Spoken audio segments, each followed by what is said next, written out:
tickets on vinyl and vision.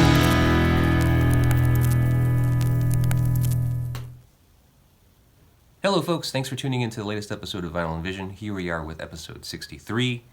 My very special guest tonight, Charming Disaster.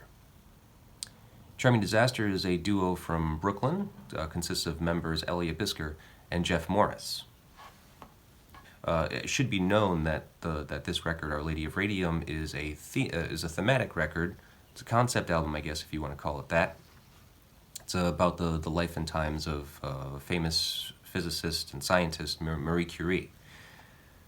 Very interesting topic to try to tackle, but they did an amazing job with it. It speaks to their ability as a group. A lot of their other music from other previous records is in a similar vein, but obviously tackled just so many different other topics, and it's wild and it's unique. And it's very interesting, and I encourage you to go check some of it out. So I'm just going to try to keep this a little short, but Charming Disaster is here to discuss the album PJ Harvey's Dry, her 1992 debut record. And it's a challenging one, I think. But I couldn't think of better people to have on to try to discuss it than them. Avid PJ Harvey fans, and super knowledgeable about her history and her music, obviously. I just tried my best to keep up, because there's a lot there.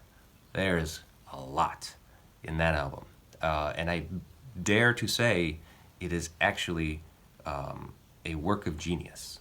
And I don't think I've ever said that about any album that I've covered yet, but this one takes the cake, I think. So I encourage you, please, folks, to do all the things you do with the internet. Like, share, subscribe, comment, rate, review to our show.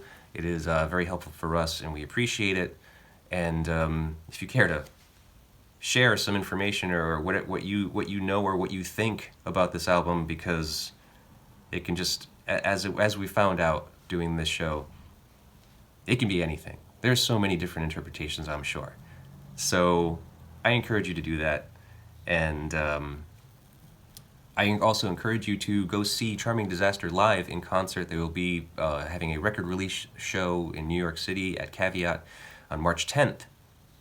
Doors at 9, shows at 9:30. They are also doing a live stream of that show. So I encourage you to go to their website, www.charmingdisaster.com, to find tickets to that show, and also for the live stream if you're interested in that, if you can't make it into the city. Also, on their website there, you can find everything else by them. You can find all of their other music, all the merch that they have, CDs, t-shirts, stickers, and tour. They have an upcoming tour, West Coast dates for now, and all of those are detailed there on their websites, and obviously you can also get tickets to any of those shows through that site as well. So check that out. And I think that's it, folks. Thank you very much for tuning in, and enjoy. So I've been listening to your new record. It's pretty cool. Actually, I listened to everything. I think most of everything. I listened to the last 2 records, I think, and then the new one. Uh-huh. And it's pretty cool, interesting music. Kind of along the lines of folk rock. Like, I kind of get this feel of like Andrew Bird, kind of. Sure. That's fair. Yeah, that's fair. Yeah, that's fair. Yeah. I like him. Yeah, actually, I love that duet that he and Fiona Apple did. We refer to that sometimes. Left-handed Kisses. I'm not familiar with that. Yeah. One. It's like a two-hander, like they're kind of talking across each other. It's a cool song, and definitely akin to what we like to do. Yeah. Yeah. Exactly. No, I'm not familiar with that song, but I mean, your harmonies, the way that you guys work together, is great. I really love the last record, and I thought that it was funny because in the research I was realizing that the new record that you have coming out on the 4th is you actually wrote before the last record, right? Right. Much of it, yeah. I mean, oh, okay. Yeah, most of it. Yeah, I mean, we wrote all of it in a short period of time in early 2017. And usually the way that our album writing goes is we accumulate songs over a long period. So it's possible that there were some songs on the last album that predated Our Lady of Radium that, it took a while to accumulate into enough songs to make Spells and Rituals. But I'd have to check my notes. Oh, okay. All right. Yeah. Well, because I know that you had a residency, which is where the majority of that work for Our Lady of Radium took place. Yes. So I thought that was funny, though. It's just interesting when you think about it, because most people don't know that type of information or won't kind of consider that when they're just listening. And I think that it's a strange record, like Spells and Rituals is the last record, right? Yeah. So it seems strange to hear that and then to think about, oh wait, this new record that's coming out now, you guys wrote before that. It's kind of a massive undertaking, I feel. Maybe not for you and your skill set, because you seem like you're obviously extremely talented musicians. But just that idea of making a concept record seems kind of daunting. Yeah, I mean, though we wrote the songs, and most of them in 2017 during that residency, we had also recorded them and kind of revisited them more recently. So it's like we were really kind of immersed ourselves in the process, and the songs kind of, shifted a little bit. They breathed a little bit. We kind of connected songs with other songs the connections didn't happen until more recently. And like those songs, as Jeff said, we wrote them, like the bare bones of them, back in 2017, but they had a long time to marinate, and the arrangements that we made last summer when we recorded them. When we wrote them, it was just guitar, ukulele, and 2 vocals, and all that other stuff happened more recently. So they evolved from 2017. Yeah, and I would even say that our experience making the last album informed our process in recording these songs and like arranging them and fleshing them out. Like it's not like we had these just in the can for 4 years and then we put them out. Like these are the newest things that we've made. Right. Yeah. Cool. So, what was that like? I mean, you're saying that doing the last record, Spells and Rituals, informed the way that you went about recording this record. I know that you recorded this record in your parents' home, right? We did. Yeah. We did. So how did that inform that exactly? Yeah. How did that inform that? Well, I don't know. I mean, I said that very confidently. It's true. I just think that every time we record, we learn so much, and like no doubt, exactly, yeah. And like usually, so like our first 3 records and record number 5, which is in the works, we've worked with a really talented recording engineer named Don Godwin, who works these days out of Tonal Park recording studio outside of DC in Maryland. And we've had access to like a nice pro studio, and we have pulled in our collaborators from our other bands and projects to play other instrumentation, and we've gotten to really sit in the co-pilot seat as Don has engineered stuff. We also make Don play a lot of things because he's a multi-talented musician. We're like, oh Don, like what about horns? You've got a couple horns. Like put horns on everything. Why don't you play bass on this one? Why don't you play drums too? Yeah. And sometimes it's like us tracking Don as he's doing stuff. So we have learned a lot about like recording and the process of it, and like what we like to do and how we like to approach stuff by working that way. And I think having another album under our belt before we attempted to record something on our own made that process a lot better than it would have been an album earlier. Do you think that's fair, Jeff? Yeah, without a doubt. Oh, cool. Yeah, and this was not how we. No, go ahead. No, I was just gonna say, kind of like in the inception of the album was just Ellia and I in a house, basically isolated from other people. Researching and writing and figuring it out, working on the song. And then 4 years later, in the process of recording it, it was a nice, we knew we wanted to just record it and do everything ourselves and to play all the instruments on it.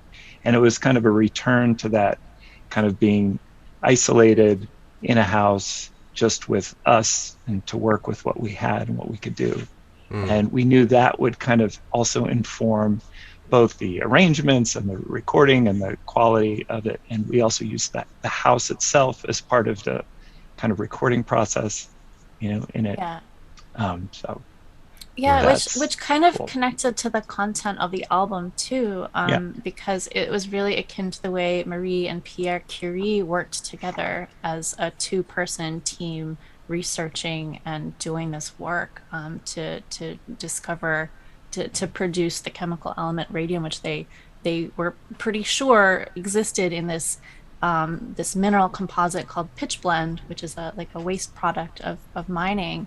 Pitchblende is a word that comes from a German word meaning bad luck mineral, because if you find pitchblende, it means like there's no silver there, like it's like junk rock. And they made like big piles of it outside of the mines in the Carpathian Mountains. And hundreds of years later, Marie Curie got the Austrian government to send several tons of pitchblende to Paris, where she and Pierre spent years in their laboratory painstakingly working to get rid of all the stuff that wasn't what they suspected was there, which was radium in the end. Right, kind of refining that mineral down to its, the core being radium, I suppose, right? Yeah, exactly. Just and a little bit, just a tiny like bit, less than a gram. It's like teaspoon from tons. Yeah, our process wasn't so dangerous or tedious. Or tedious. That was pretty fun. Yeah, it was fun, but and that's not how we originally intended to record it. When we wrote the songs after the residency was done, and we were like, well, now what do? We have all these songs. Usually it takes us a few years to accumulate enough songs to make a record, and now we have a record's worth of material and other stuff that's already kind of in the pipeline. So we kind of shelved it for a couple years. We weren't sure what we wanted to do. It was very different from our other material, and we talked about a couple ways of doing it. It was so personal to us. We weren't sure if we wanted to bring in a band on it for recording, as we sometimes do. And we were actually planning to record some different songs in 2020 at a studio with collaborators, and then the pandemic changed all that. And so we got a couple of nice microphones and decided to do it ourselves. In the end, Don mixed it. So we did pull our longtime collaborator in that sense, and we mixed it remotely like this in Zoom. Oh, really? Wow. It was actually not that different from sitting in a room. Well, that's true, I guess, yeah. But though latency, I would wonder if that would have an effect. There's a little bit of latency, but because you're not playing at the same time, yes, what you hear and what you see in the shared screen, what you hear is a little bit behind the waveform, but it's close enough that you can be that's the spot. Right. Stop. Yeah, that's the spot there. Yeah. I think it's bar 70. We need to take out the glockenspiel there. Yeah. I guess you could share the screen too. So you could actually see his computer screen, which could be that's what we're doing. Exactly. There's a thing called audio movers that it's pretty low latency for it's good enough for that purpose. So, but having just two microphones was a really interesting limiting factor as well. Everything you hear on that album is done with two mics.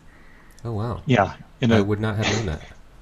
In a den, and most of it in a cozy den, and the drums, which we borrowed the drums from my little brother, who's a fantastic drummer, and he's got some really nice sounding drums. And I'm like, hey, can we borrow these drums? He's like, yeah, sure. And so we took at them, his house.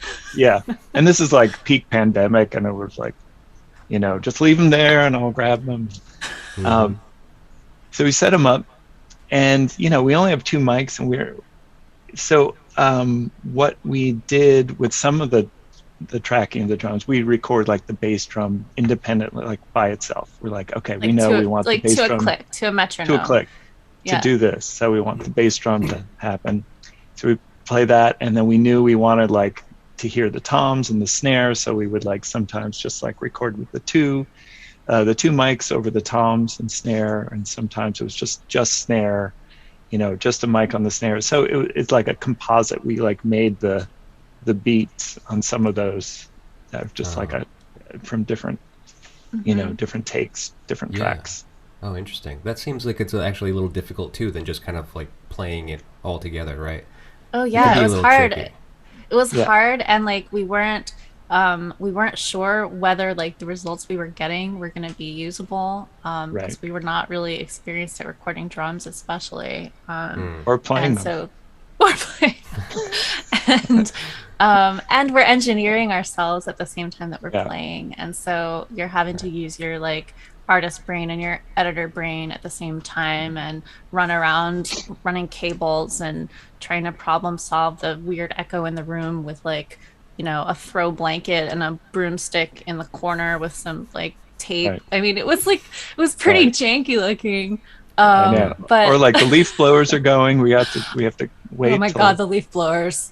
That was the bane of our existence. Yeah. Oh God. Yeah. The suburbs have their own challenges.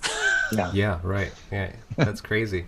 So, I'd actually, I was thinking I wanted to kind of discuss a little bit of your backgrounds too. And so, what is your musical background like? When did you guys start learning how to play music?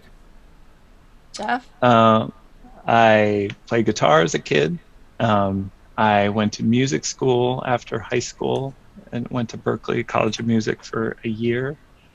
And that was a mistake, or I don't know if it was a mistake, but I got out intact. It wasn't the place for me at the time. I know Berklee has changed a lot since I've been there, and it's a wonderful place for a lot of people. But for me at the time, it was not good.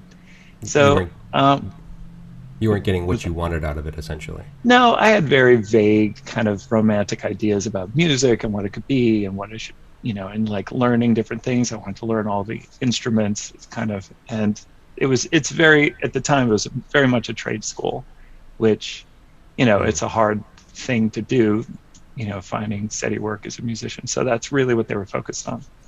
And I met some good people, but I wound up leaving after a year, and then I just came back to New York eventually and was playing in different bands that I was not the band leader of for a while. Played in loud kind of rock bands. Yeah.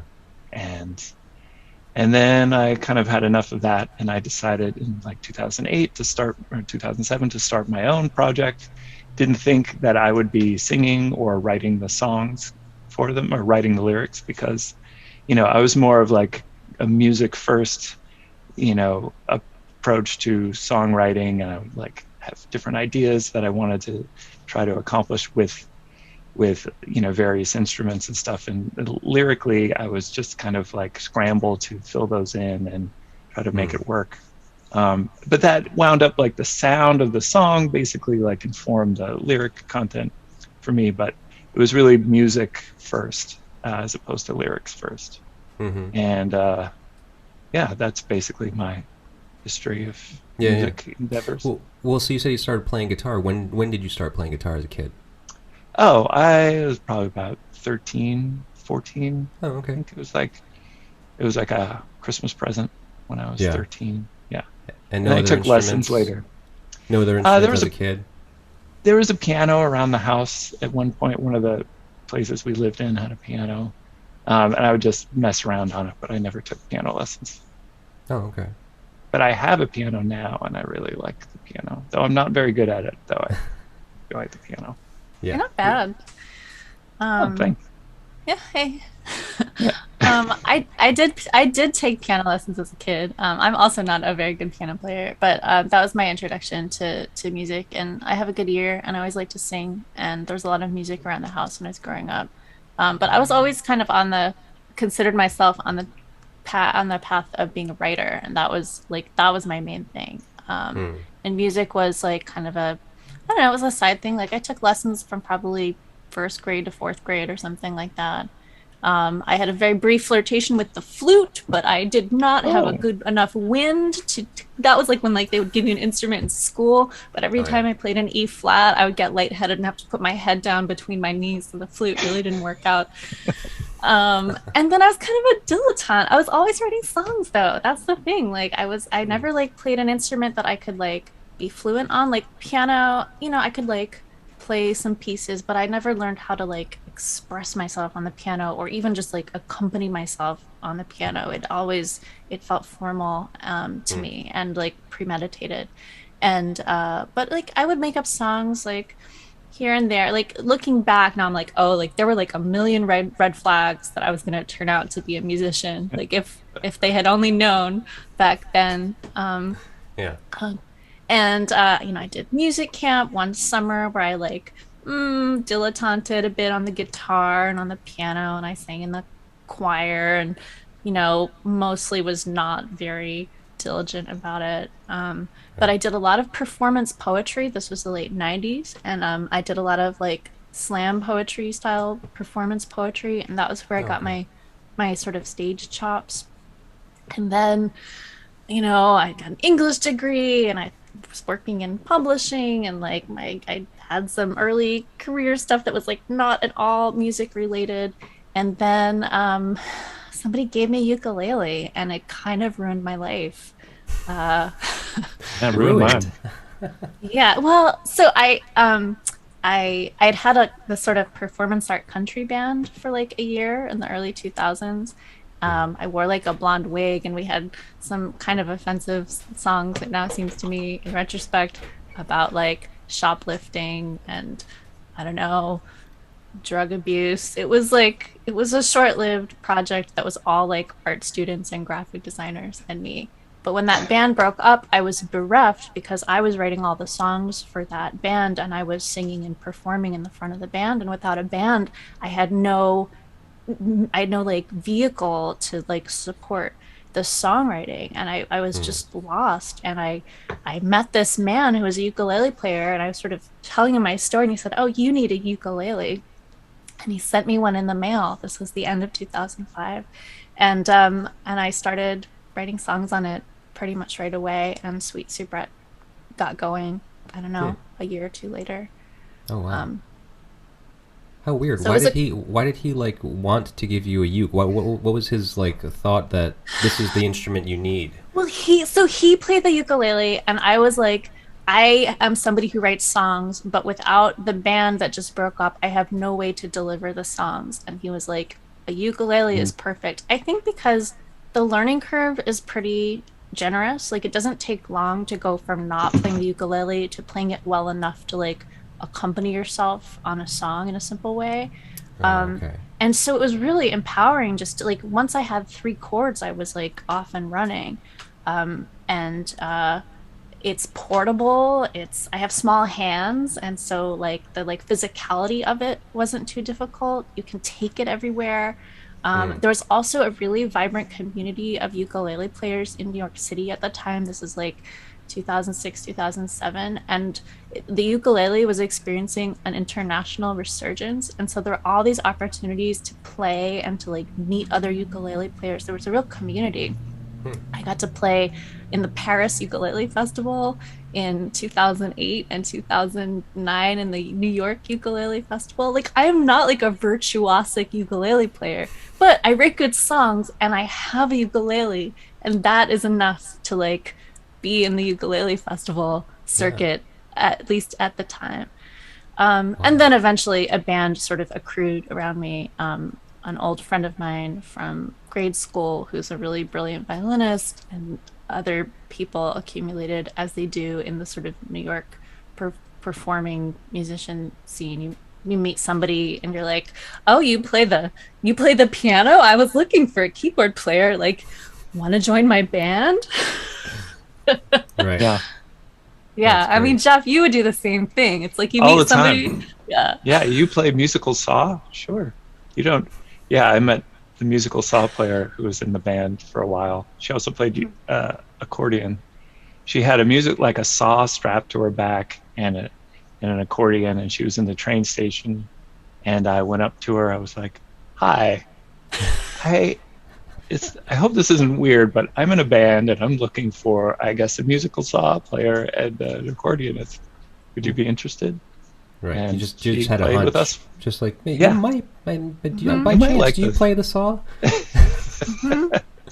Yeah, that's how Yeah. you do it. Yeah, and she was in the band for years. She was great. She was great. Wow. That's great. Yeah. Well, only in New York, I guess, really. That can Yeah. happen. There's So- enough density. Yeah, it's good Yep. for that. Oh, yeah. I mean, there's so many musicians, I'm sure. So, I asked you on the show to talk about a record that was important to you, and it's a little strange that to have two people that chose the same record. How did you go about choosing this record collectively? Well, it's a good question. I think this record for both of us, that's like, I think it's important to both of us. It applies to our work together, I think, in a way that, like, I could have chosen other albums that are, and Ellia, I'm sure, could have chosen other albums, but this was like firmly in the middle of both of our kind of, Yeah.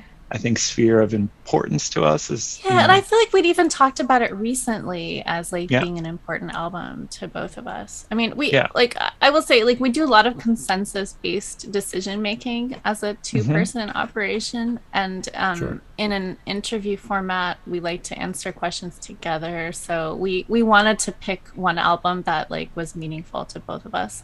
Yeah. We considered Houses of the Holy by Led Zeppelin as well. Oh, wow. Mhm. Okay. But Dry, I mean, PJ help. I almost wrote Jeff to say, like, okay, which album are we gonna choose, and why is it a PJ Harvey album? No, you did write me that. Oh yeah. Yeah. Interesting. Wait, Yeah. so then how did the choice get made exactly? I mean, obviously you kind of had your heart set on PJ Harvey, which is an understandable choice, I think. I mean, and, she's a great artist, obviously a great songwriter, obviously similar kind of themes in the music, these dark themes, kind of like weird, dark, I don't know. Mythological, Mythological. feminist storytelling, elliptical. Yeah. I mean, we Jeff had actually suggested Rid of Me originally, but Dry, there's something so primal about it, and it was not the first PJ Harvey album that I got really into. I think it was like I was listening to Rid of Me and To Bring You My Love. I had a cassette tape. This is in the days of cassette tapes. I had a cassette tape with Rid of Me on one side and To Bring You My Love on the other side. But To Bring You My Love was a little too long, and so the last song, the dancer would cut off, and then you'd have to put the whole thing on the next side. Oh, Kids, okay. if you're listening, this is what it was like back in the day. But I would listen to that album on repeat, like under my hood, like in astronomy class, like junior year of high school, like with my little earbuds in so nobody could see. It was so why Dry, Jeff? Why did we end up with Dry? I don't know. I mean, it's such a good album. I think it's the first album, and it's so exciting when it came out. When it was, I mean, I hadn't heard, like, my first experience with PJ Harvey was I was in a record store in New York, and I heard the 4-track demos playing, and I was like, what the hell is this? This is so good. And I know a lot of those are from Rid of Me and unreleased stuff, but I was like, oh, I mean, I bought that album, and then I was like listening to a lot of her other stuff, and driving the first one, it's like, I don't know, we could have picked Rid of Me, but like Dry's, like, especially the musically, like the different overlaying of tempos and the cool odd time signatures, all that stuff mixed in with the cool subject matter, and it's like a really great connection of songwriting and musicality, and it's really minimal too. There's not a lot of super minimal orchestration. It's just a trio, and it's so good. And I remember you saying, Jeff, that like when you heard Dry, you were like, you didn't realize you could do that on a record. Yeah, or something. It's like, oh, you can do that. it's funny, at the time I was making music that was kind of similar and in similar vein, but I wasn't listening really to much music, so I was kind of like out of it. And I'm like, this is out there. This is like, people, you can buy a record of this. It's like by a major label or whatever it was. And I was so impressed. And I was also a big Captain Beefheart fan. And I was reading that like she's really into Beefheart. Yeah, she's and like a big I was like, Beefheart oh fan. yeah, it makes sense. And I was just so psyched. But I don't know. I think the musicality and the lyrics together, and the fact that it was the first thing out of the gate, was just so inspiring. I remember so clearly the first time I heard it. I was visiting a friend. I was looking at colleges, and I was staying with a friend's older brother. He was gonna like show me around the college, and he was like, he's a few years older. He's like kind of cool, and maybe he was like on the radio station or something at the college. And I remember in his dorm room, he was like, "Oh, you've got to hear this," and he put on Dry, and I was like, you hear the beginning of "Oh My Lover," and it just like punches you in the face, and you're like, what was that? Like, what is that? And it's like the drums don't even kick in until like the end of that whole first phrase. It's just like halfway her through. The They don't come in until halfway through. So just her voice, cool. what she does with her voice is so incredible. It's so untempered, it's so unmodulated, and not untempered, like she's controlling it, but she's not like trying to make it sound pretty or nice. Like it's like that's the raw. opposite. It's raw, and like she's yelping and playful. Right. Yeah, she's And- so and exposed. Yeah. Right. Like, and I get all of that. So what were you listening to like around this time before you finally became exposed to kind of the world of PJ Harvey?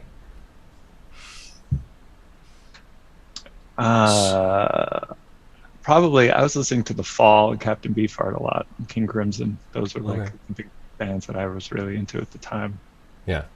I was listening to a lot of Led Zeppelin, a lot of other like, Tori Amos and Bjork and Liz Phair and the Breeders. I mean, I was very much in that kind of world of like Pixies. badass lady rockers. I didn't get into the Pixies till much later, but the Breeders Sorry. were like on the radar. No. I mean, I like Pixies. Sure. Yeah, sure. As they were an influence on PJ Harvey as well. So I mean, it would make sense that eventually you get there. But there's something about like the power that she expresses, and like that her sound expresses, that is so inspiring. And like I always wanted to be PJ Harvey when I grew up. Like I still want to be PJ Harvey when I grow up. Sure. Yeah. I mean, she's amazing. I mean, I gotta have to admit that I've never really been a very big fan of hers. I actually did cover that album "Rid of Me" on the show with a local woman artist, Hillary Jones, who is amazing, and that was actually my first real experience getting into the album, because I obviously dig into this album. Like I listen to it repeatedly, and then do a lot of research and find out more about it, whatever I can. Which this album is, I have to admit, it's very difficult. It's an enigma for the most part. I mean, there's no good history, like documented history about it, really. And even PJ Harvey and then the other guys in the band never really spoke about it very thoroughly. They actually seemed. Go ahead. She's very private. Like she doesn't offer a lot in the way of information, and so whatever she does, it's like very precious. Right. Yeah. So we're going to get into the record. There's one thing I found, though. I actually found out some information about their first gig, which was disastrous. What was your first gig like? That's a good question. What was our first gig? Well, our first gig together or our first gig separately? Oh, together. as Charming Disaster. As Charming Disaster? Yeah. So did that, like, I think the first time we played in front of an audience was at the Backroom Freddy's. Isn't it? As part of like the ukulele night. A ukulele night. Yeah, probably night. Yeah, once again, the ukulele community comes through. Yeah. And you're like, oh, well, there's the ukulele in our project, so like we can be the the thing at ukulele night. Hmm. Well, I mean, our first songs that we were like ready to play were Murderer, which is about two people who've murdered somebody and, don't really know what to do. Ghost Ghost Story, Story. which is about a living woman in love with a ghost. I mean, like this, like it was weird stuff. I don't Sure. remember how people responded to it Yeah. so much. Yeah. Yeah, even in our second gig too, or whatever that was, our first like our own gig when we were headlining ourselves. Right. At, I mean, we were both kind of like experienced performers by that point, so it wasn't Right. like Yeah. disastrous like my first solo gig was. Yeah, yeah. Well, I don't know. It didn't describe like what their level was like as far as like talent was concerned. As far as I could tell from what I read, they played their set fine. Like there wasn't like anything technical that kind of went wrong. It's just they went over so poorly. They just like there was like 50 people there and they all left. And like the Wow. people that own the club basically said, "Stop playing. We'll still pay you to stop." Wow, So pretty tragic, I guess. that's for the rough. yeah. Yeah. That's rough. But to mean- persevere after that, it seems very, very strange. But Right. luckily, they did. Yeah. Huh? Wow. Yeah, All right. I get the sense she has a lot of inner strength. She's a tough lady. She also she grew up in the countryside of England. I forget the town that she was in, but she was essentially like a farmer. Yeah, and she Yeah. still is very connected to like the English countryside and like like her album White Chalk, that describes like the hills of her, the land where she's from. Okay. Yeah, and there's all this like English, like British Isles folklore that she weaves in to a lot of her Yeah. songwriting, which is really neat. Interesting. So now here's an interesting thing that I'm going to try to attempt tonight. Now I we discussed how kind of like enigmatic this record is. It's very, very cryptic, but I think there's a theme to it. I think this record is actually like has a theme to it. Though, how do you feel about that? I think there's a theme to it, or like a handful of themes, but there's definitely preoccupations that run through it. Okay. Yeah. Huh. Do you want us to talk more about what those might be, or do you have a theory you'd like to No, share? Do you have a theory? I think we'll go ahead and get into it because I think as we go through each song, it might kind of we might be able to make some of those connections and kind of like see the through line a little bit.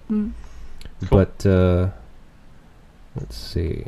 So the first song is "Oh My Lover." Do you want to hear? Yeah. So spare, so powerful. Yeah. What a Like way to the open use up a of record. Yeah, like the just use voice of and silence, bass. so drama, and her voice, like what she's able to do with her voice, like how she's vocalizing is just incredible. Yeah, she Yeah. certainly sounds like kind of just not stressed. I don't feel like that's the right word, but just Pleading, entreating, and like Unhinged, intense. unhinged. yeah. Those are all good. She's definitely Passionate. feeling what she's saying. Passionate. I Yeah. think that's probably the Passionate. best way Yeah. to describe it. Yeah. Yeah. And she's addressing this lover. Like it's not clear who this lover is, or like what gender they are even. Like it's really mysterious and open-ended, and then like when the where the lyrics go is also really enigmatic, what's that color forming around your eyes, like am I like it's like what is it, what is that color, what does it mean, like are you like, is it like a black eye, is it like a Right. like a sickness, like Yeah, I agree with you. All of these things are very intriguing. Let me see. I actually have the lyrics over here off of her website. It's a great resource for her lyrics if you need them. It's good to know. I'll check it out. Yeah. I mean, so my perspective of it is that it sounds like the perspective of a jilted lover, perhaps, and one that is willing to compromise their relationship just to satisfy their lover. Like some of the words there is the oh my lover, don't you know it's all right? You can love her and love me at the same time. So kind of like offering them to go outside of the relationship just to let them be happy. You know, so it's almost, I don't know, I can't even think of the words to describe this. There's a desperation to it. That's good, desperation. You're going to be my person to go to for good for good adjectives. Like, I can't think great of with words. I can't think of them for some reason right now. But so it's sacrificial, even, right? Sure. I think we can agree on that.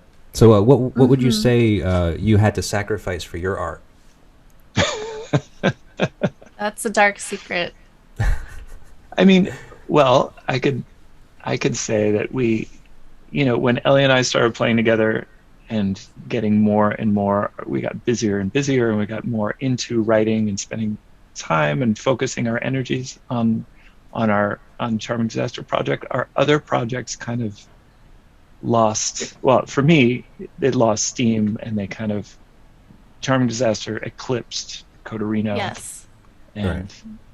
And yes, so that was like, and the same for Sweet Sue Bread. It receded in the wake of this, and that has been a sacrifice for sure for each of us.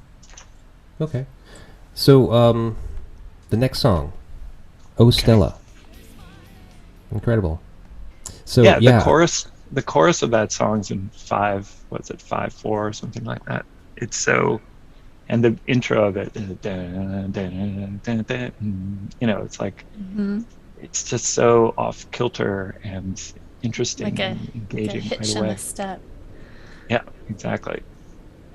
And you know, and I think this one feels religious. You know, and Stella Marie, like it's like you know, a name for the Virgin Mary. And we've seen in PJ Harvey's work, her body of work, like biblical themes run through much of her work, and we'll see more Bible stuff later in this album as well. I mean, it's a prayer, it's an invocation, but it's so personal. Yeah, I guess so. I mean, like, so that it brings up an interesting point, because in some of the research that I did, I realized that I don't think that there's any definitive explanations for any of these songs, and I think that PJ Harvey would probably even say herself that, like, none of this is autobiographical. You know, it's just like, it's so impersonal in that sense, where, like, you know, a lot of writers will use their own experiences in their music, right? But she is kind of just building all of these different characters from whatever inspiration she has, whether it be biblical or you know, just whatever kind of fictional story she reads, or I don't know where she gets her information from, really, exactly.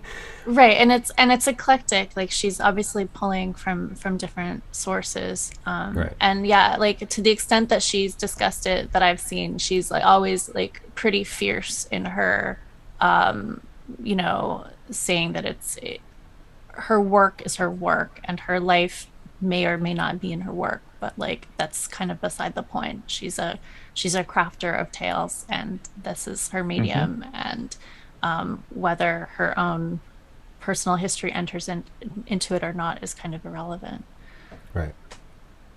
Yeah, and so you already kind of mentioned something that I had figured out about this, that the Stella Marie that she sings about is essentially the Virgin Mary.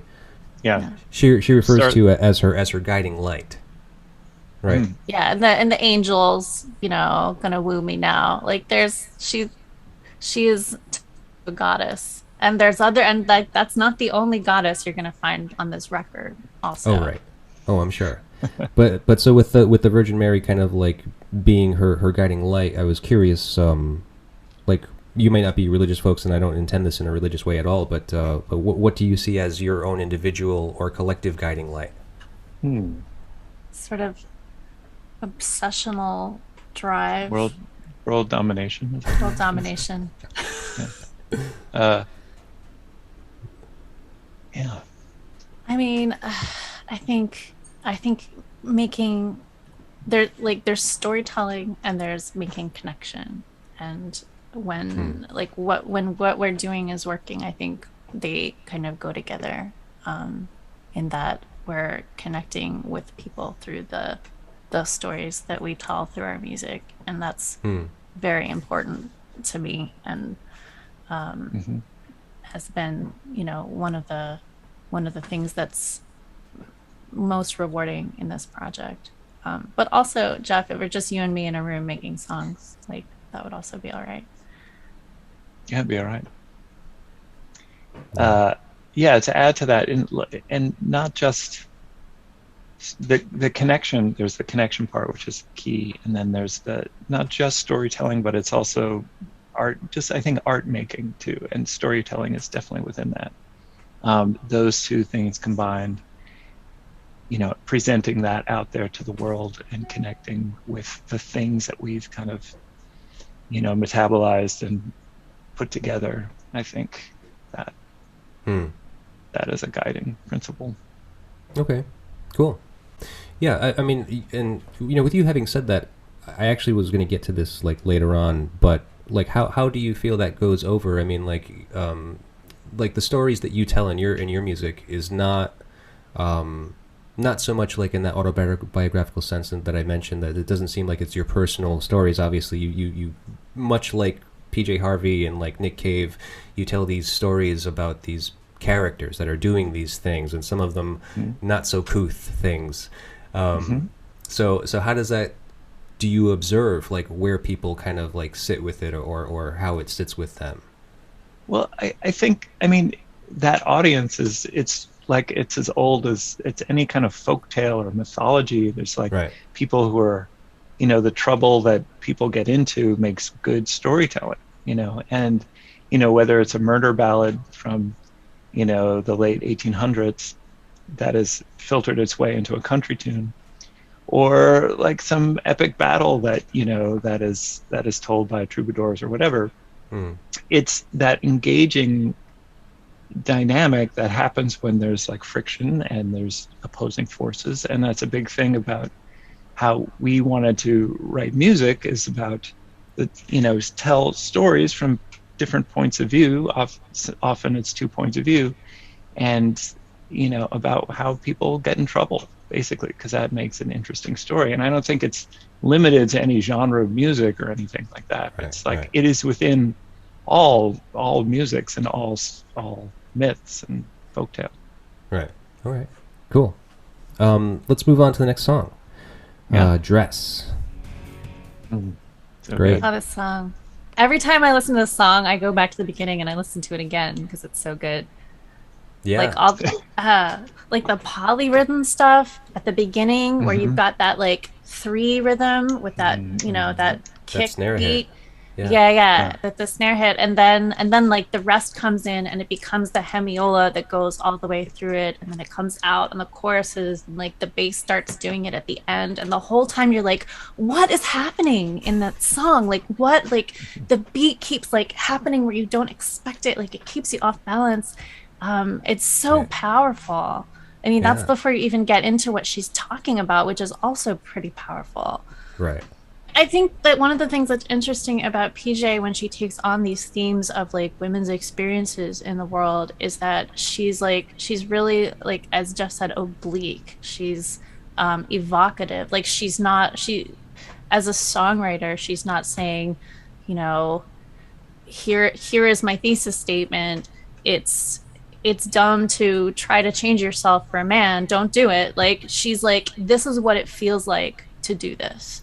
And the images and the what's the word I want, Jeff? the language that she's using, the allusions, the images that she's using they're not straightforward. She's getting at it at angles, and I think that makes it hit harder. I will add that I think PJ is a great role model, not only for women and young women, but anybody who wants to, rock out. Really rock out. Oh yeah. Yeah, sure, as an sure. artist. Yes. Yeah. Right. Continually. Yeah. No, I agree with that. But absolutely, it's her role modeling of that has been hugely impactful on my life.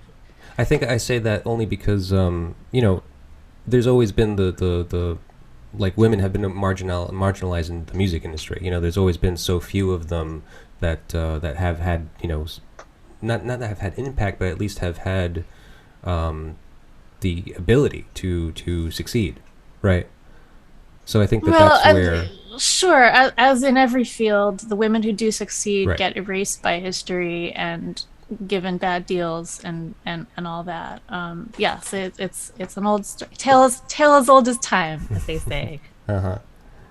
yeah. So back to the song "Dress." All right. So we've already discussed kind of like what the content of the song is, but I kind of wanted to just focus on the aspect of the dress itself, because you both seem to be elaborate dressers for, especially when you perform. Oh, thank you. Thank you. What is your most elaborate dress or suit that you wear? The most elaborate suit. The most elaborate. Is it the feathers? It might be the feathers. Yeah, I think so. The white feathers, the white with feathers. Yeah, and your suit with the feathers with the hot glue. We've had a few feather ensembles. Yeah, Involving hot glue and yeah. feathers. And where do these costumes come from? We don't really consider them costumes. They're I didn't want to use that word. I just I mean, they're stage wear. Right. I do a lot of thrifting, and I will confess that when I'm going through the racks of dresses at my favorite thrift shop, I often sing to myself, you pretty thing, my man says, but I want you beautiful dresses. Over and over. That's like my mantra when I'm dress shopping. Yeah, sometimes funny. you don't realize that you're singing that out loud when you're in the shop. I've heard you sing that out loud Yeah, it's in the shop. that seems But yes, likely. thrifting, and like often if one of us has like get something that the other one can like work off of, like Ellia got this awesome pink. Tell them about the pink dress. that you got. God, like, well, so I like to affect a sort of Victorian silhouette, meaning kind of like a tight bodice up top, maybe with some sleeves and then a poofier skirt thing. And in this project, I almost always wear a dress. I'm in another band where I never wear a dress. So like part of this project is like I wear a dress.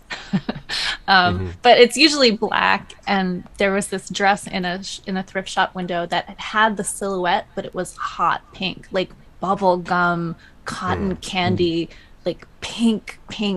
And I kept walking by it because it was like on my route to the subway, and eventually I broke down and I bought it. And then Jeff had to get a suit in the same color. Right. You did confide in me. Should I get it? Like, you know that if you text me, should I get the thing? I'm always like, yes, get the thing. I know, whatever that's it why I is. text you. Yeah. Yes, I got a cotton candy pink suit, very cheap suit. I think that's the Very name of cheap. the company. Verycheapsuits.com. Does not breathe, that suit. Yeah, but it works well for that. Yeah. So you do yeah. suffer for your look as well. Oh yes, that's right. We I all say the suffer most for it. elaborate, Yeah. the most elaborate costume we had was the wolf masks and the like. our Oh, wolf that's suits. true. That was pretty We cool. played this gig. It was like a Valhalla Viking feast, and Yeah, as you do. like you do, and we have these 3D masks you can make out of cardboard. Like you can buy the pattern on Etsy, and like it's like a lot of little triangles and stuff, and you cut them all out and you trace them on a cardboard, and then you glue it all together. Oh look, Jeff is There you go. demonstrating. Yeah, like so that. it took us hours to build 2 of these out of pizza box cardboard, mind you. Yeah, And makes yeah, that was elaborate. And Yeah, we and then we wore- ever use them for anything else? I don't know. Okay.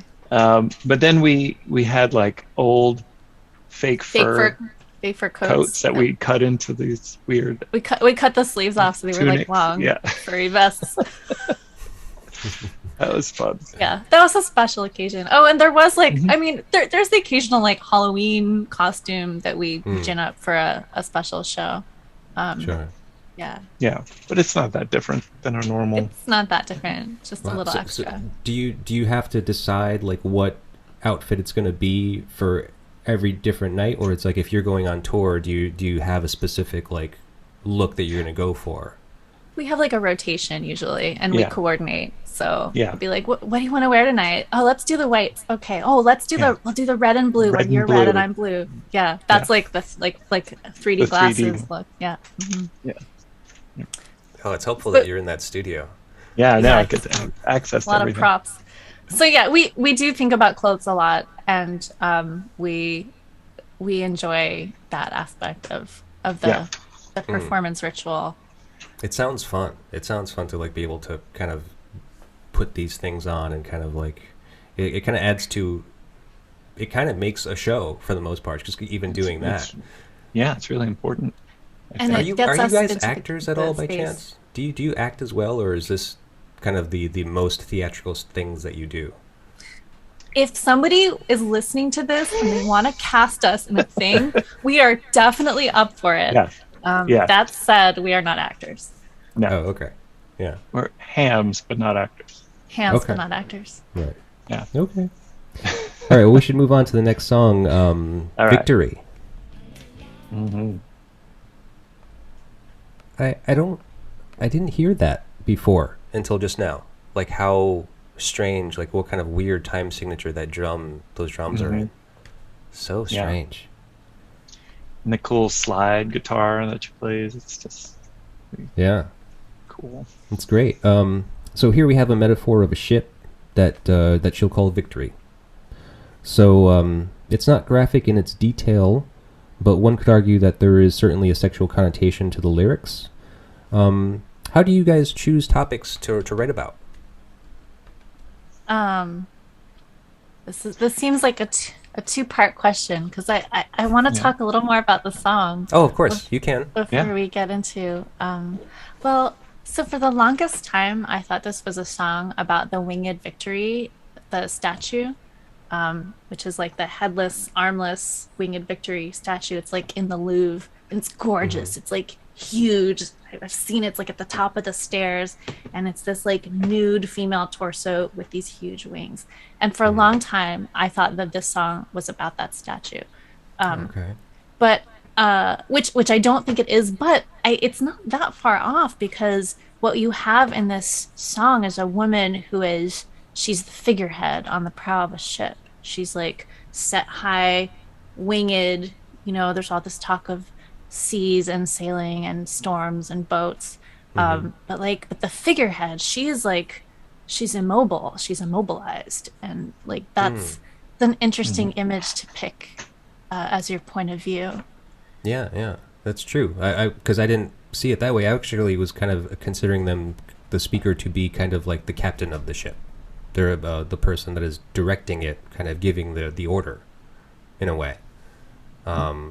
So yeah, it's funny. It's funny that we can obviously, and this goes with everybody. Everybody determines and like kind of sees this record and every song individually in their own different ways.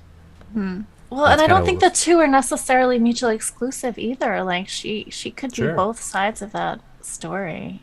I mean, it's all depends on how you want to see it as the listener, right? Because everyone has the right to kind of develop their own take and Right. like kind of process it in whichever way they want to.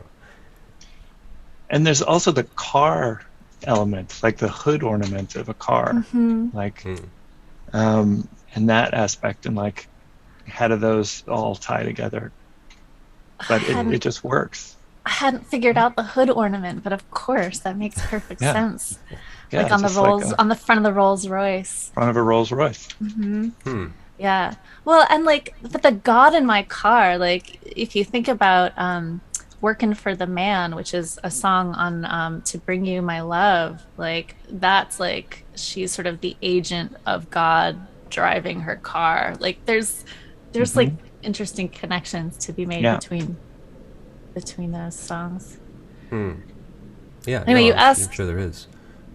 You Go asked ahead. how we pick topics for our songs. Yeah.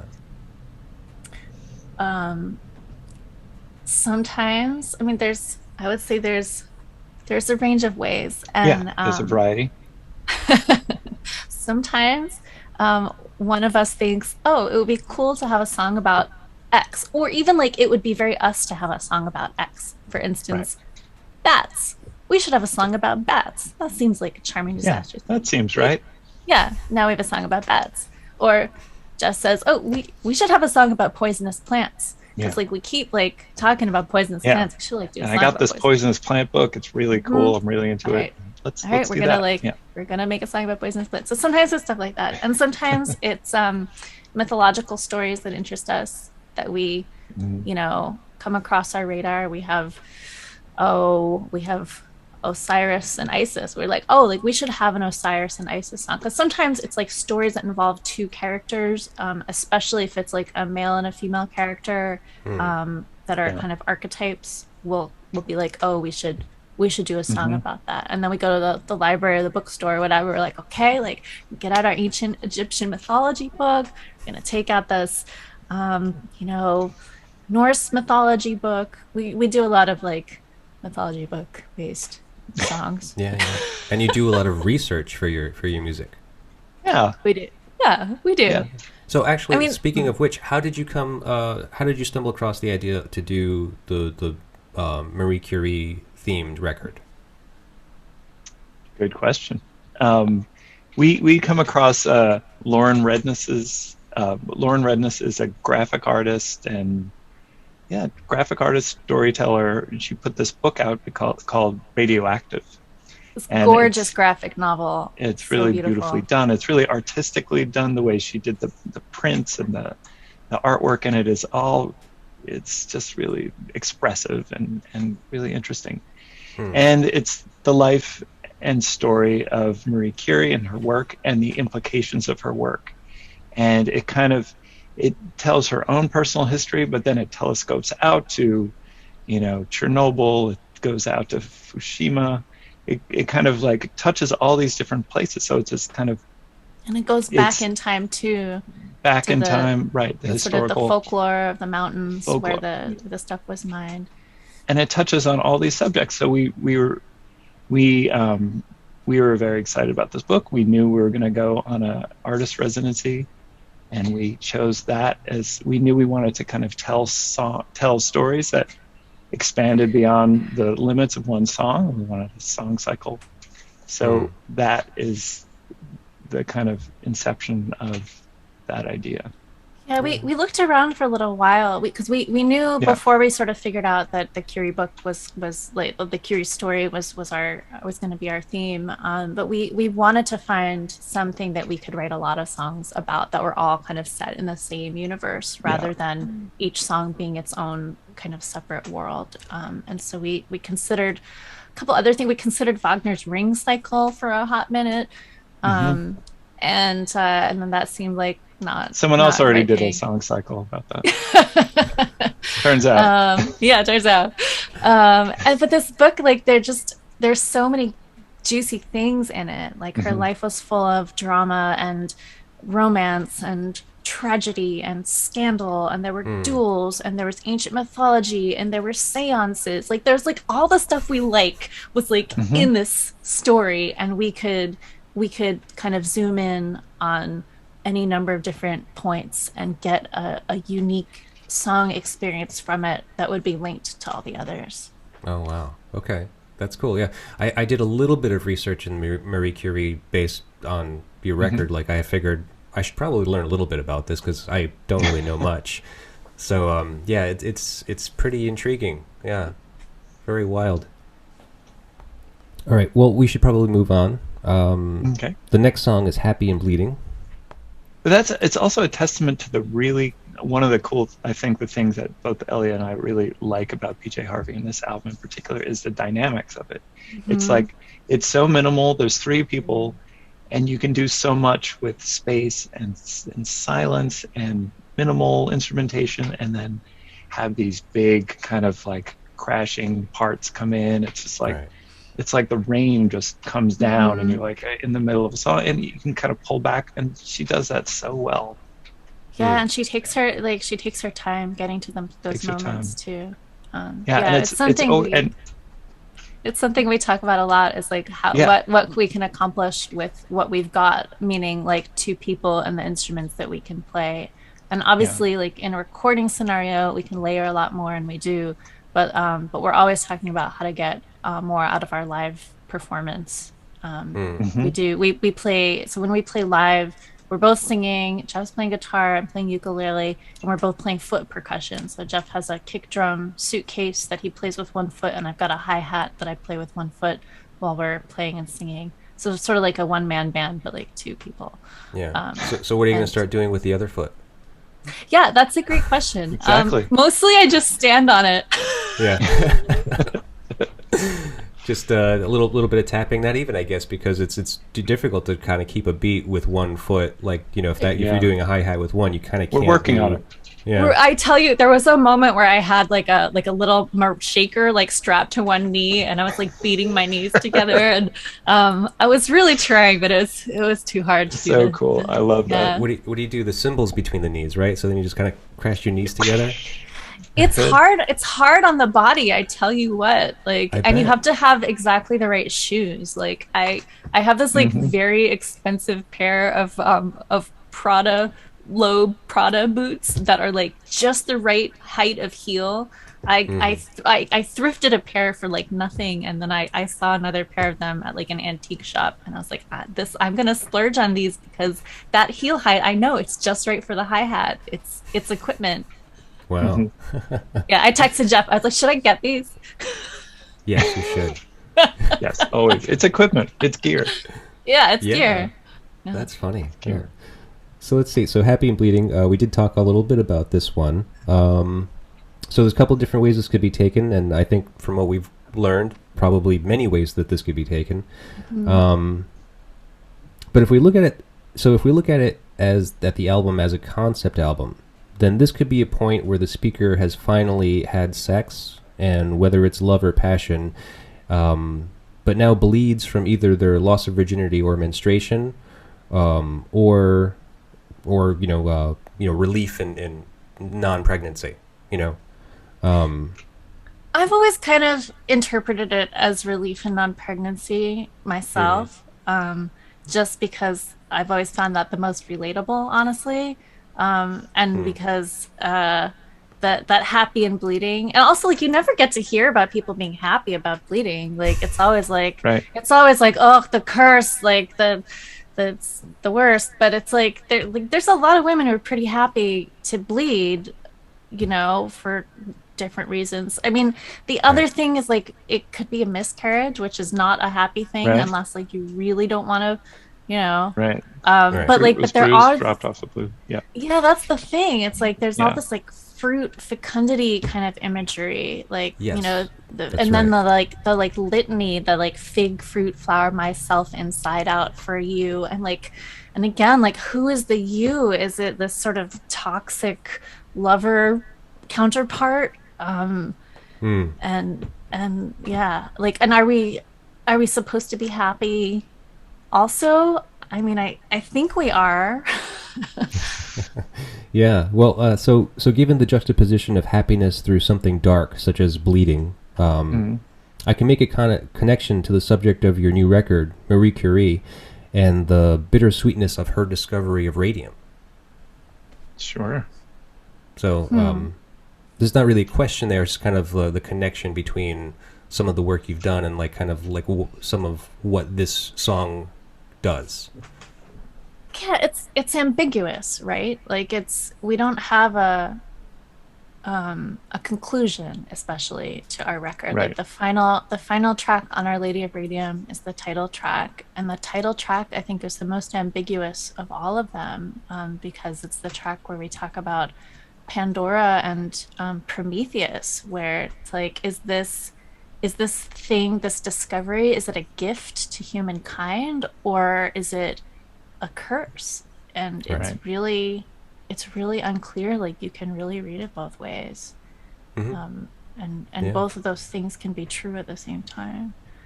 Right. Yeah. It's perplexing because I mean, it does so much good, but then at the same time it is like a radioactive hazardous material which is deadly. Right. I mean, from what I did read, I mean, Marie Curie herself is actually like entombed in like lead, right? Because her body is essentially radioactive. Yes, and her notes as well, and her notebooks too. Yeah, it's just like that's incredibly like bizarre. I mean, she obviously lived her craft, her passion, but to Yeah, that well, end. she was, by all accounts, she was like especially hardy because the amount of exposure that she had, the effects that, I mean, she died at 66, like that's not very old, but she was in like tolerably good health for much longer than you would have thought. Yeah, considering Right. the Considering symptoms exposure. of exposure to radiation, I mean, it's terrifying. It's horrible. Ugh. So, all right.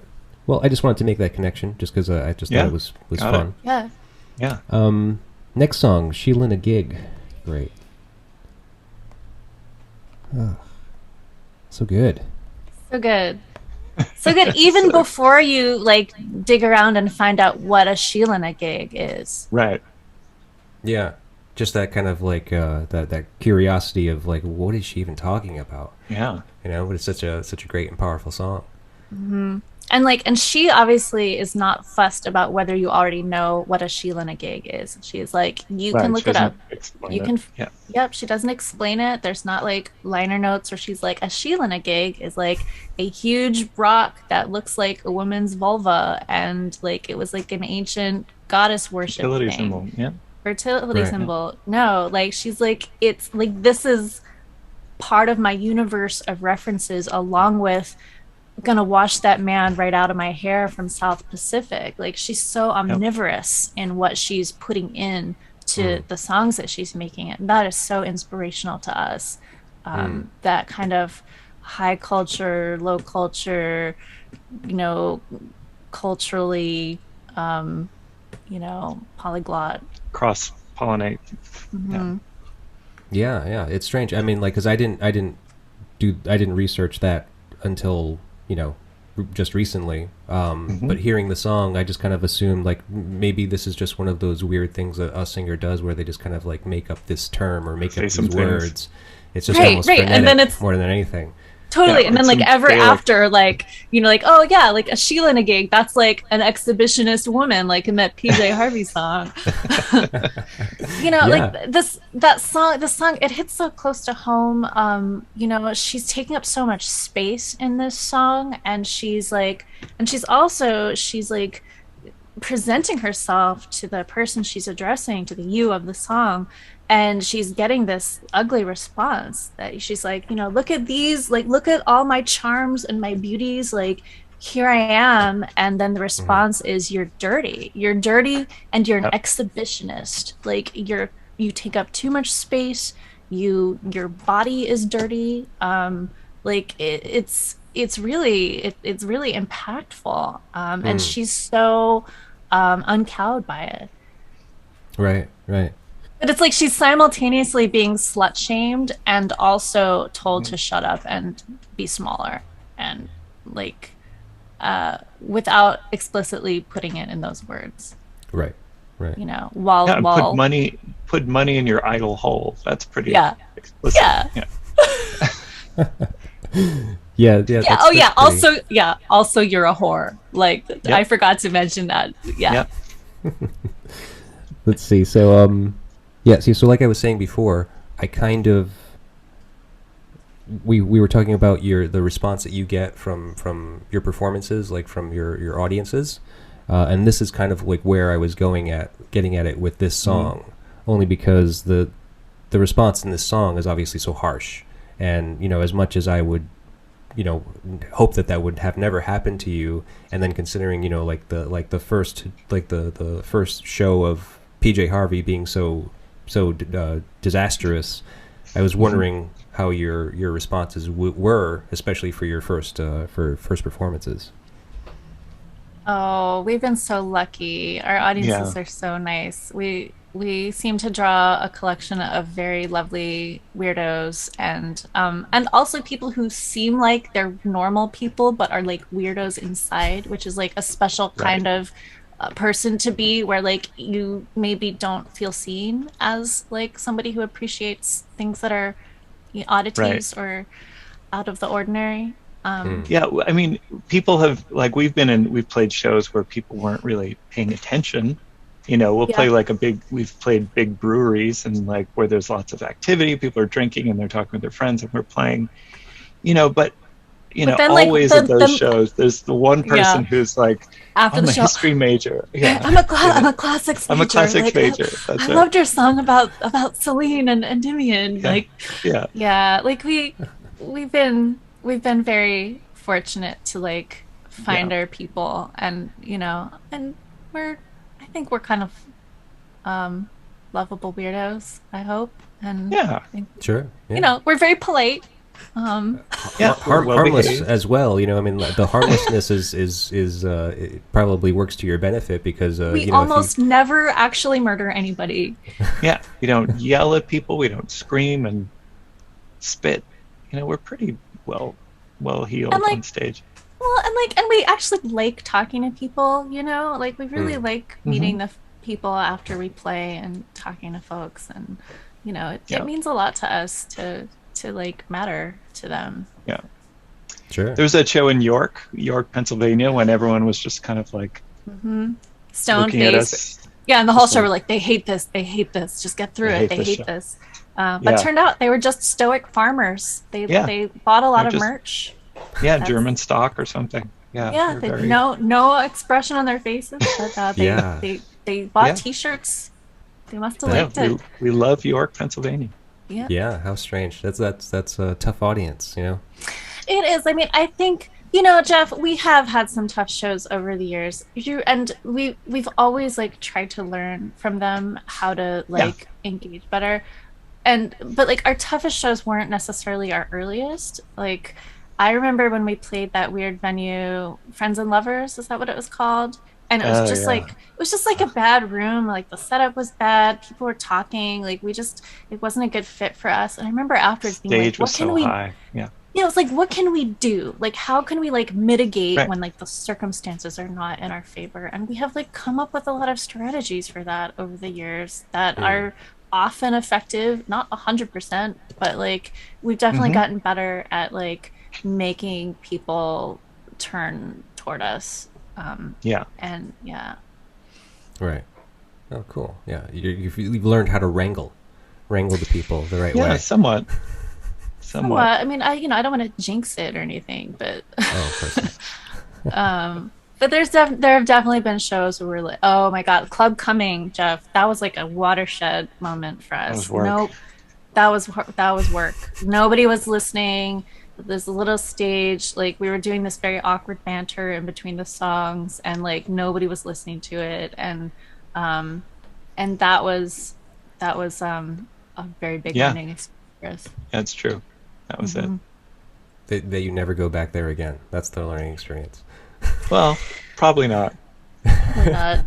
That isn't a good fit for us, that place. But we have Right. learned since to deal with places like that a lot better. Right. Yeah. So, moving on to the next song, the next couple of songs actually, I've kind of gone blank. Joe was the next song. Oh no, we skipped one. We missed Hair. Hair. Hair was next. I'm sorry, that was my mistake. Yeah. Hair.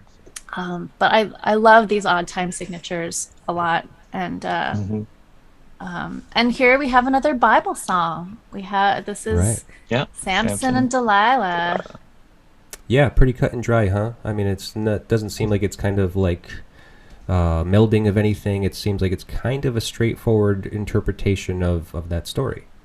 Kind of, but there are a couple of moments that stick out to me. Yeah. One is when she says, she's talking about the hair, and she says, "Oh, would that it were mine," and you're not sure if she means the beautiful hair or the strength that the hair gives.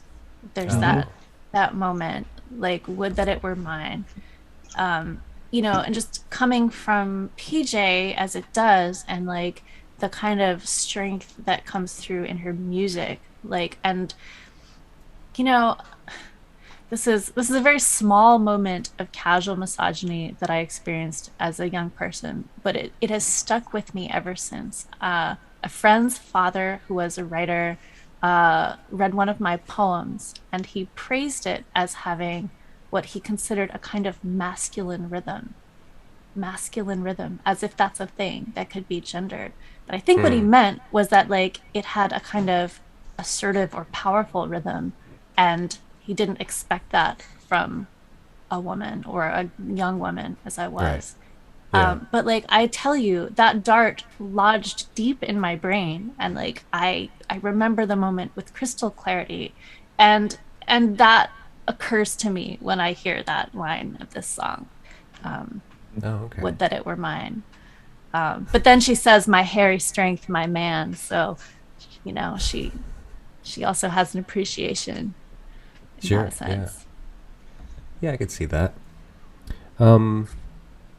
So I'm not very familiar with the story of Samson and Delilah. I did read up on it a little bit and just kind of like, see where she was getting at with this song a little bit.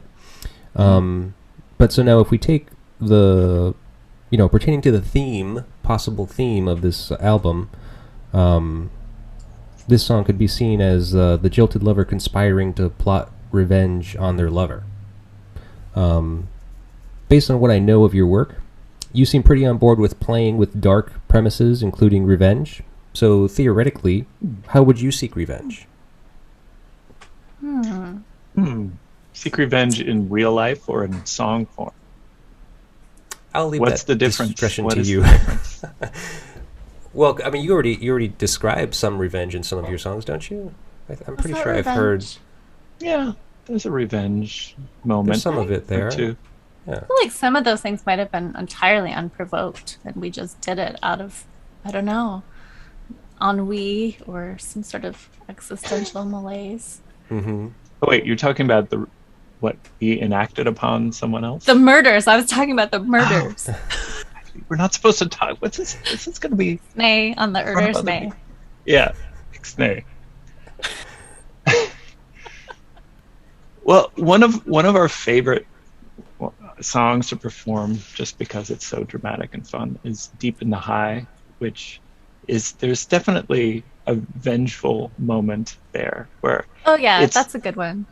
Yeah, it's fun because we've now kind of when we perform it live, I play the dashing trapeze artist who's speaking off stage to his lover, the tattooed lady, unbeknownst and I play, to me. Yes, I am the betrayed wife, the snake charmer, and the song. There's a big revenge scene where and we kind of we play it out live, and we back in the days of pre-COVID, we would like wander through the audience, and I would be addressing someone in the audience as my one-legged lover, and Ellia would be kind of just fuming in the background, playing the music and like sort of singing, cursing at Jeff in the microphone at his character. Playing too loud so no one can hear me, that kind of thing. Doing all those things. And then the culmination of the song is where we're both back upstage and we sing the man, what is the song?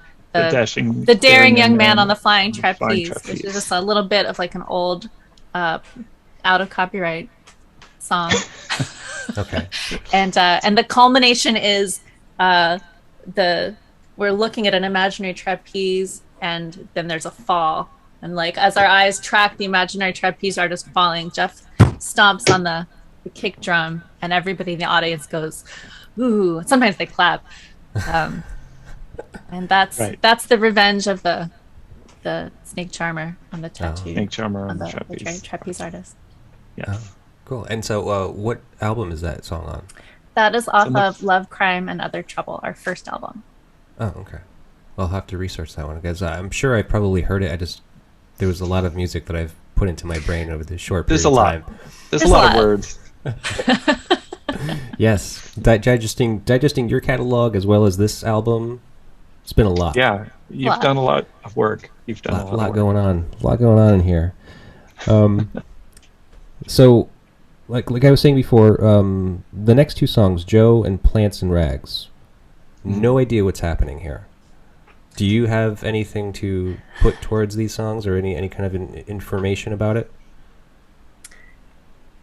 I've never really had much to say about Joe. Mm-hmm. But Plants and Rags is one of my all-time favorite PJ Harvey songs, even though I have no idea what she's talking about. Yeah. It's so beautiful though, the way that it layers and like the strings, the way that they like I'm yeah. actually I've always been really curious about whether those strings were composed that way or whether they were improvised, because there's such like the musicality of them seems so experimental. Like there's all these like noises that are being made, Yeah. scrapings and harmonics, Yeah. and It's like really not cool. just like bowing and plucking like you would expect to find. Yeah. Um, I wonder because I actually try to listen to the demos version of this album, oh, and that ties into the whole possibility of a theme, because I wanted to listen to the demos because I wanted to know, like, well, where were these songs at? Like, where, how were these kind of constructed? And also, I was curious if the sequence was going to be the same, and it is. Hmm. So obviously, these songs playing in the way that they play was important enough that even in the demoing stage, she felt that they needed to be laid out that way. I don't remember those strings in the demo version, but the demos are these songs. Like, there's very little to no change as far as the lyrics are concerned, the structure, the compositions themselves. It's all essentially the same. Yeah. Just I stripped think down. I think it's Rob Ellis, the drummer, who arranged those string parts. At least Oh yeah. I think he's done the other. What's the other cool string arrangement? It's on Rid of Me. oh, Anyway. yes, a man-sized sextet. That's it, Man Size. Yeah, Yeah, which Okay. has I a think- similar like dissonant quality Yeah. to it. it's so cool. I love it, and it's such Yeah. like a bright kind of like skippy along song, Plants and then Rags. Plants and Yeah, Rags, and then it's like it's so joyous, and there's this like Mhm. kind of gorgeous chaoticness to the string sounds that like Yeah. complements the and like deepens the joy of it. And like when you add a little bit of coffee to like sweets, like you add a little bit of bitterness to like Mhm. make the sweet flavor get a little richer. That's sort of how those strings function to me. Yeah, totally. And those melodic jumps in her voice, like dun, dun, dun, dun, dun, dun, dun, dun. It's so beautiful. Yeah. Well, it's like it's almost like as like a classical piano student, as like an intermediate classical piano student. It sort of reads like variations on a theme. Also, like each time around is kind of the same with like more diverging from the root notes, like more of those like jumps that she's doing vocally, more like weird trills even that she's making. Like each time around gets more complex, more complicated, until the end of it. Like there's like the song goes on after the last round of lyrics for some time, and like all you have left is the instrumentation, which is unusual for PJ. Like there's not a lot of songs where there's like a big instrumental part. Interesting. Yeah, see, I didn't grasp any of this stuff.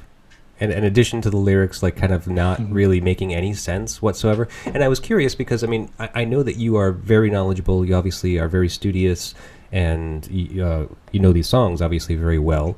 I didn't know if there was something that was like in the lyrics that pertained to some story that I just was not familiar with. You got me.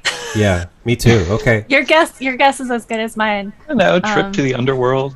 I think that's always safe. Yeah, ease yourself into a body bag. I think it's sun just don't shine down here. It's good. yeah, in shadow. Yeah. I think that's a You decent fed me theory, fine Jeff. food. Give me fine You gave me food. shiny things. Yeah, maybe shiny. it is like a Hades and Persephone song. Mhm. I never thought about that, but that could be. Yeah, see, I'm not familiar with any of that. I can't speak to any of that. Well, But I was looking. I was trying to find something. Like even It's Joe, a working like theory. Yeah. yeah, like Yeah. even Joe, I didn't know if it pertained to like Joseph, like Mary's Joseph, like. But Sure. then there's so much weird like Joe. darkness in that, like the lining up of the soldiers. Was it? What was it? I can't remember the lyrics now. Well, you know what's interesting is she uses names a lot in her songs, and sometimes the names repeat. Like she's got a couple of Billy songs, for instance, and I've always been Yeah. curious if she considers the Billy to be the same Billy in "Come On, Billy" and "Taught" off of Dance Hall at Last Point. Like, is Oh. it the same Billy? And she also has on Is This Desire, she's got a Joseph Sure. in the title track. So That happens, with Lou Reed, he's got his Jimmy's. Paul Westerberg, Rest of Replacements, has got his Bobbies. Yeah, that happens. I guess they kind of like latch on to this name that is Murder kind ballads. of a personification of just this type of person. Yeah, the murder ballads have a Willie.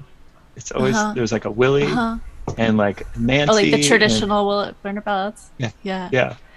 Yeah, I just wonder, like, if like in PJ's mind, it's like a continuous. If it's like, oh, like last time we saw Billy, like he was like, not tell him to coming come home. Yeah, Come on, Billy.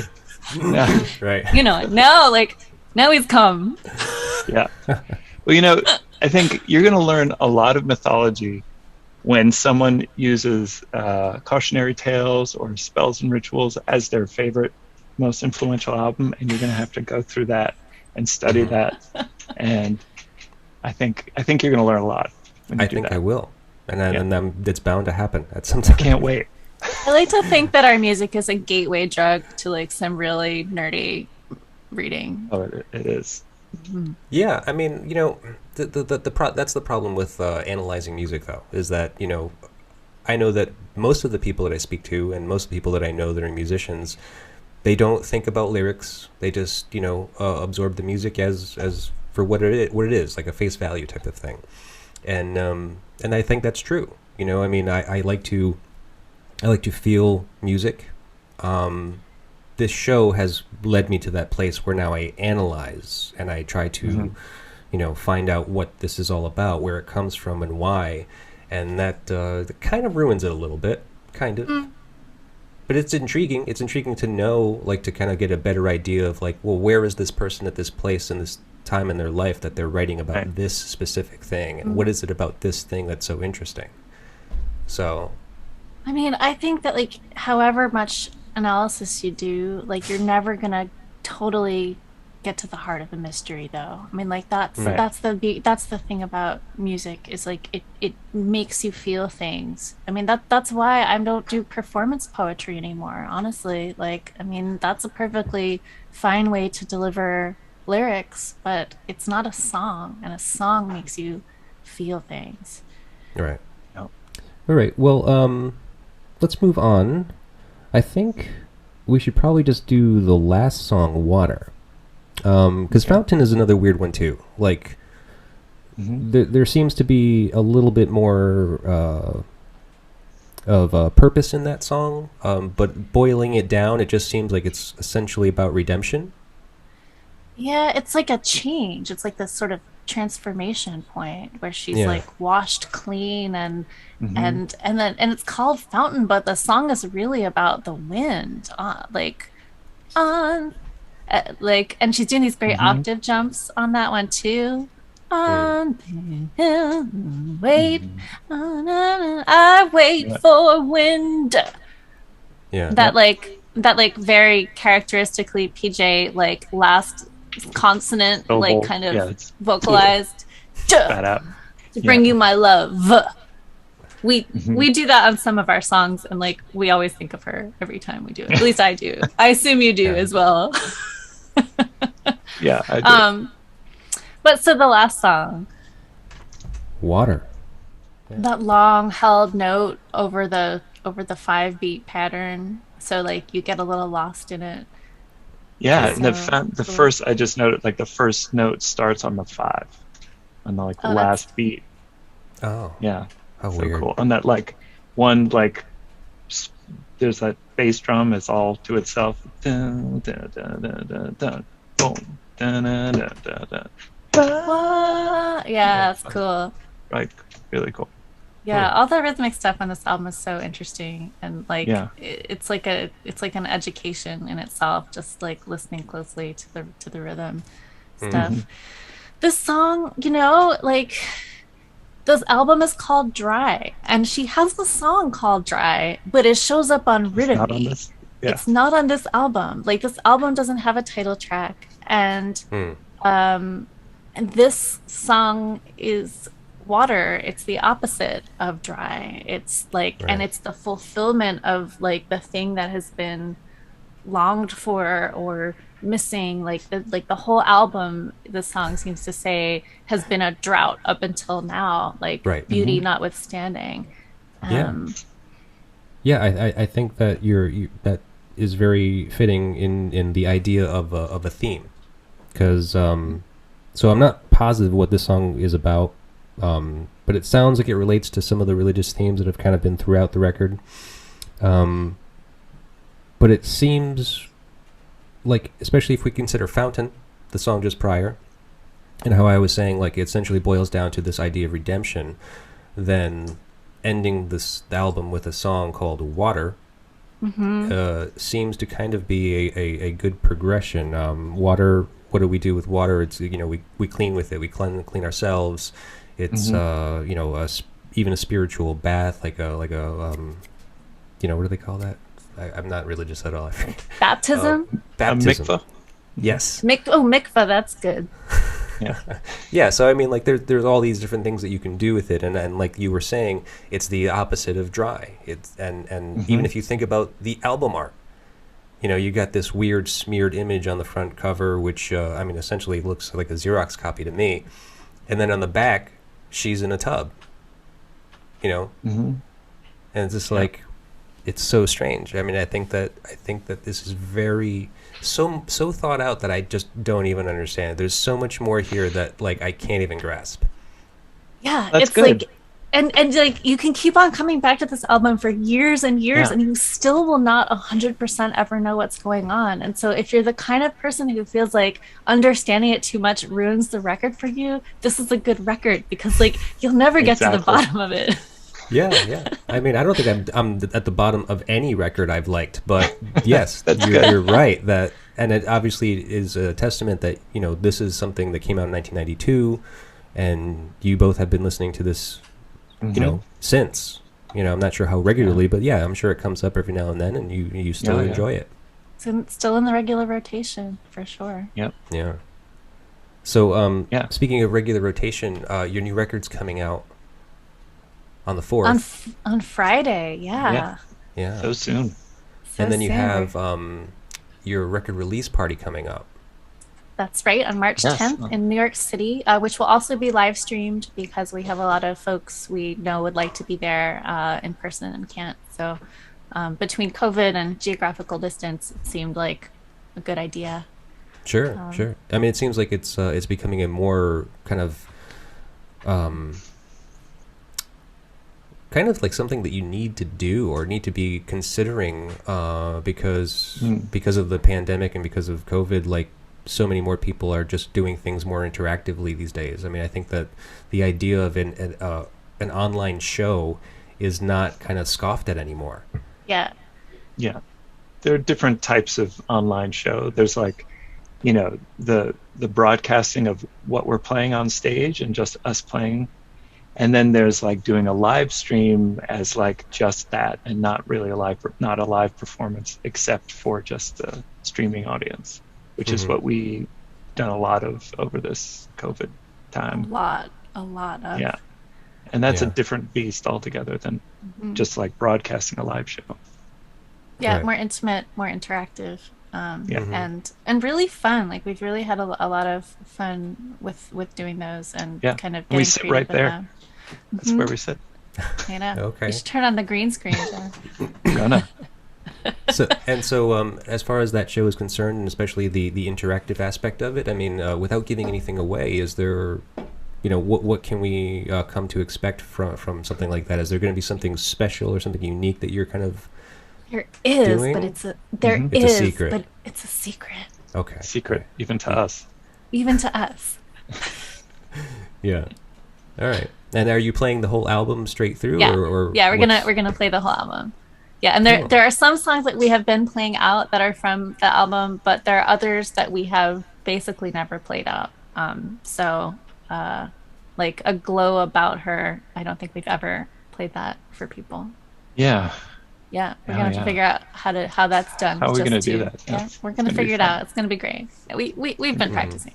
Yeah. And are you going to have any guests, or is it just going to be you two as you normally perform? It's just gonna be us two. We sometimes have Yeah. guests for bigger shows and other releases. We've had guests, but this album was created with just the two of us in a small, in a sort of intimate environment, and we wanted to have the album release reflect that as well. Yeah. So it'll be the Okay. two of us on stage doing as much as we can with Okay. Yeah. just the two of us. It's going to be special. Yeah. There's gonna be a glockenspiel. Yes. So that Don't worry. I don't think I'm giving too much away if I say there will be a glockenspiel at some Yeah. point. Don't Yeah. worry. You'll be And, well warned before it comes out. Yeah, Yeah. So, finest instrument. oh, you're mesmerizing me now, Jeff, with that Oh, me? background. I'm literally getting hypnotized. Good. Um, It's working. Well, so and the record itself, you're actually you're pressing this one on vinyl. We Yes, are. We pressed. have. It's pressed. It's beautiful. We did it on a translucent green vinyl with a black splatter, and it's just so pretty, and it kind of Yeah. resembles an atom exploding. It's Jeff is going to show you. The podcast listeners won't see it, but you I can know, see it. but Well, we do this on video as well, so you actually can they Great. can see it Oh. if they want. Cool. So you got your copies already. Yeah. yes, ready. Oh, great. That's cool. Very fortunate. I mean, did you have any problems because there was so many backups? We started the process very far in advance because we knew, and we worked with Furnace Record Pressing in Alexandria, Virginia, and I mean, when did we started this process with them in like June or something? So Yeah, yeah. and we just Now got them we relatively just got soon. them like last month. Awesome. That's great. Great. So it's available through Bandcamp, and that means, considering you have them now, it's not a pre-order anymore. You can actually just order the record. And It's a you'll get it. pre-order After the until 4th. Friday. It's still great. it's a pre-order until Friday, but but confidentially we have actually started shipping them because we have them, and so if people order them on Bandcamp, we will ship them out. We've also got CDs, and then starting on Friday, the album will be available on all the major digital platforms as well, Apple Music and Amazon and Spotify and all the rest. Right. Yeah, and right. by the way, the vinyl cover glows in the dark. It does glow in the dark. Ooh, The label. nice. Ooh. That's a cool Not feature. the vinyl itself, but No, but the jacket. Yeah, that's jacket. cool. That's a little, kind of like little paying homage to the Radium and the That's Radium right. girls. indeed. That's Is, right. is it toxic? Are we gonna get sick? I mean, No. I wouldn't wouldn't eat eat it. it. I wouldn't. I wouldn't grind it up and snort it, but you do you. No, of But, course yeah. not. It looks great though. Anyway. Wow, that's exceptional artwork on that. Cool. Oh yeah. Susan Saz is the artist who did the album cover art. She's a friend of ours, and she's really talented. And she also made cover art for our single release, "I Am a Librarian," which was our first release in 2020 during the pandemic. We put out a few singles during the pandemic, and that was one of them. And her artwork is really lovely for that as well. Cool. Yeah, well, it looks great. So aside from the record coming out, you're going to be on tour. We Right. are. We're going to be on Oh, tour. yeah. We're going out to the West Coast in just a few weeks now. So we're starting in Seattle, and we're on March 24th, and we're going to be going through Portland, Cottage Grove, Oregon, Chico, California, Berkeley, Pismo Beach, Los Angeles. Cool. So going all the way from Seattle to LA with a All the bunch of hot stops in spots. between. All the hot spots. Nice. And And then we have some other tour dates coming up in the spring Sure. after that. And what would be the best way for people to find out about those dates as they get confirmed? Charmingdisaster.com/shows is the best way. That's right. That is the best way. And you can also find shows on our Facebook page. We're announcing them things. on all the things. So, You're on but all yeah, the medias. we're on all the medias, but charmingdisaster.com will get you to all of the infos Yeah, that you that's need. the best place to wind up, really. Awesome. Did we forget anything? Is there anything else that you guys needed to mention, or is that pretty much everything for now? I think that's pretty much I think everything. that's, yeah. It's been so nice chatting with you about PJ Yeah. and about our record. We really appreciate the opportunity to Oh. really dig into this Yeah. stuff with you. Thank you. Me too. I mean, I love doing these. I mean, I love getting into these, as difficult as sometimes they may be, because they're just so complex, or there's so much in there. But it was a great experience getting to know PJ a little bit better, and you as well, and your music, and it's really great. And I'm looking forward to hearing more about you in the future. Thank you. Thank you. Thank you. It's been really cool to like re-investigate this PJ album, and there are a couple of things I'm like, oh yeah, I want to explore that a little bit more. Oh yeah, I could really like embrace the minimalism on certain things and not be afraid of it. It's been really cool to like think about it and think at, and how we are currently as artists, and just how that applies going forward. Yeah. Right. And also, like, it's so nice to talk about somebody else's work in this way. Like right Yeah. now, like we love to talk about ourselves, of course, like that's great, but like there's something like it makes you feel a spirit of generosity to like really focus on somebody else's creative output. Yeah. And so it was very nice to like be in this space and really be thinking about this great album. Well, that's very nice of you to say it. Thank you. I mean, I'm glad that you pulled away something from it very, very positive for yourselves. That means a lot to me too. Excellent. You're doing great work Great. out there. Yeah. Aw, thanks, Jeff. All right, folks. Well, I'll let you go. It's been great speaking with you, and you best of luck Likewise. on your show and tour too. and everything Thank else. you. All right. Have a great night. Thanks. All you right. too. Good night. Thanks.